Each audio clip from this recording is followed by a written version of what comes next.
apapun yang tertulis dalam kitab suci itu tidak kebetulan.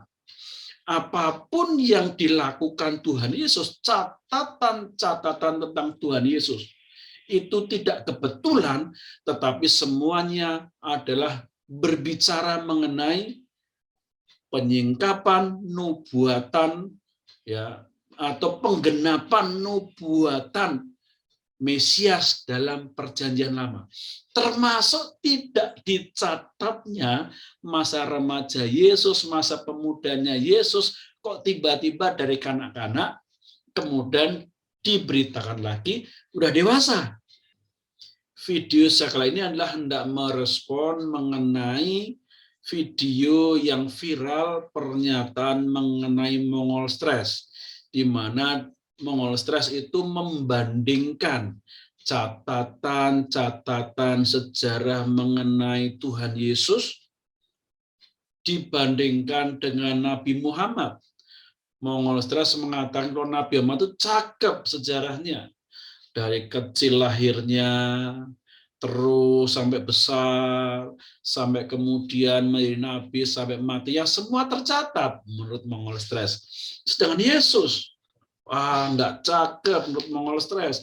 Hanya dari masa kanak-kanaknya saja yang tercatat. Setelah masa kanak-kanak tercatat, lalu sepertinya hilang, nggak ada informasi sama sekali. Tidak tercatat, nggak diketahui apa yang dikerjakannya. Lalu tiba-tiba di usia dewasa, dia datang melayani, menyatakan pelayanannya sampai kematiannya. Sehingga menurut Mongol Stress ini membingungkan, ya, sejarah tentang Yesus itu terputus, nggak tahu. Nah, ini kesan yang ditangkap oleh para polemikus Muslim dalam memviralkan pernyataan Mongol Stress itu. Bukan berarti apa yang dikatakan Mongol Stress itu salah, benar tapi sebagian. Ya, Mongol Stress membandingkan bahwa catatan Nabi Muhammad itu cakep, sedangkan Yesus nggak cakep karena ada bagian-bagian yang tidak diketahui. Nah, saudara, saya mau katakan bahwa apapun yang tertulis dalam kitab suci itu tidak kebetulan. Apapun yang dilakukan Tuhan Yesus, catatan-catatan tentang Tuhan Yesus itu tidak kebetulan, tetapi semuanya adalah berbicara mengenai penyingkapan nubuatan, ya, atau penggenapan nubuatan Mesias dalam perjanjian lama. Termasuk tidak dicatatnya masa remaja Yesus, masa pemudanya Yesus, kok tiba-tiba dari kanak-kanak, kemudian diberitakan lagi, udah dewasa, masuk dunia pelayanannya. Itu tidak kebetulan, saudara. Itu justru memenuhi nubuatan yang dinyatakan dalam perjanjian lama yang digenapi dalam diri Yesus. Ini loh yang membuktikan bahwa justru Yesus itu dinubuatkan dalam perjanjian lama. Di mana, saudara? Nah, mari kita lihat ayatnya. Ayat ini pun juga sering diklaim bahwa nubuatan ini untuk Nabi Muhammad oleh para polemikus Muslim, di mana mereka berusaha memelintir, berusaha untuk mengorek-ngorek yang tidak jelas, lalu disambung-sambungkan, dicocok-cocokkan supaya seakan-akan itu memenuhi nubuatan. Tetapi nubuatan perjanjian lama tentang Yesus itu gamblang, jelas, tidak perlu dicocok-cocokkan, ya, dengan susah payah, ya, mengorek-ngorek, dipaksa-paksakan, enggak. Natural saja ketika kita baca, lalu kita cocokkan, kita lihat dengan apa yang dikerjakan Yesus, sama, tepat, mudah. Misalnya tentang keturunan perempuan, jangan merembukan kepala ular. Yesus keturunan perempuan tanpa campur tangan laki-laki. Seorang dara, ya, muda yang mengandung dan melahirkan putra, itu juga digenapi di dalam diri Yesus Kristus. Semuanya gamblang, tidak perlu diotak-atik lagi. seperti yang dilawan Kainama dan kawan-kawannya. Nah, saudara, dalam Ulangan pasal 18 ayat 15 dikatakan, seorang nabi dari tengah-tengahmu, dari antara saudara-saudaramu, sama seperti aku, akan dibangkitkan bagimu oleh Tuhan Allahmu. Dialah yang harus kamu dengarkan. Nah, ada kuncinya di sinilah, seorang nabi dari tengah-tengahmu, jadi dari tengah-tengah bangsa Israel, dari antara saudara-saudaramu.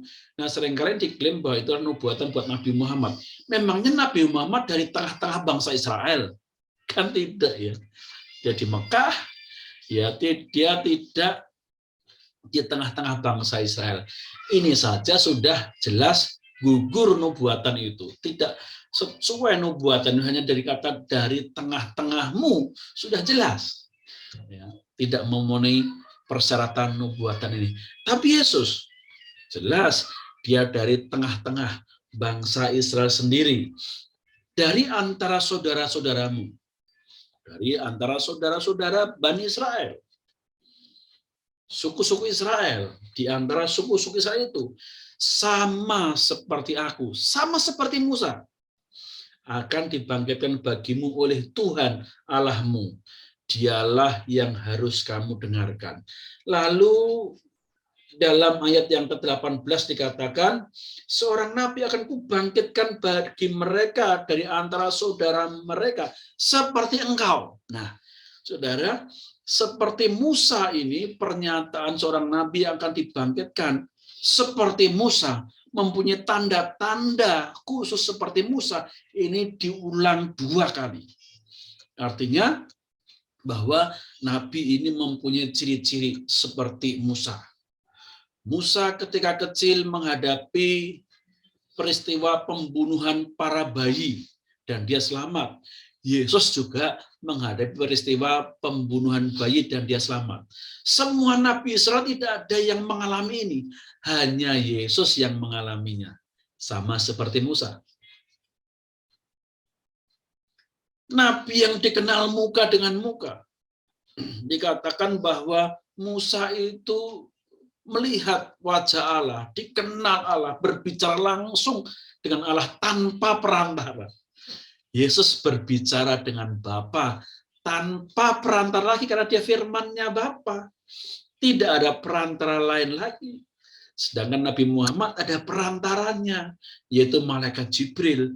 Ini jelas bahwa nubuatan ini tidak cocok dengan yang dicirikan model pelayanannya Nabi Muhammad. Yesus tanpa perantara, langsung dengan Bapa, tidak lewat Jibril yang berbicara, tetapi Yesus berbicara langsung dengan Bapa karena dia firman-Nya Bapa. Musa pun juga demikian. Nah, ada ciri yang lain lagi di mana nabi lain itu tidak ada. Yaitu diceritakan masa kecilnya. Bagaimana masa kecilnya diceritakan?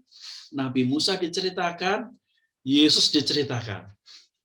Lalu masa remajanya skip, kosong, tidak dibahas sama sekali, dilewati oleh para penulis Alkitab.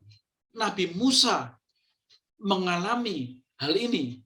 Yesus pun juga skip, kosong, tidak dicatat masa remaja, masa pemudanya.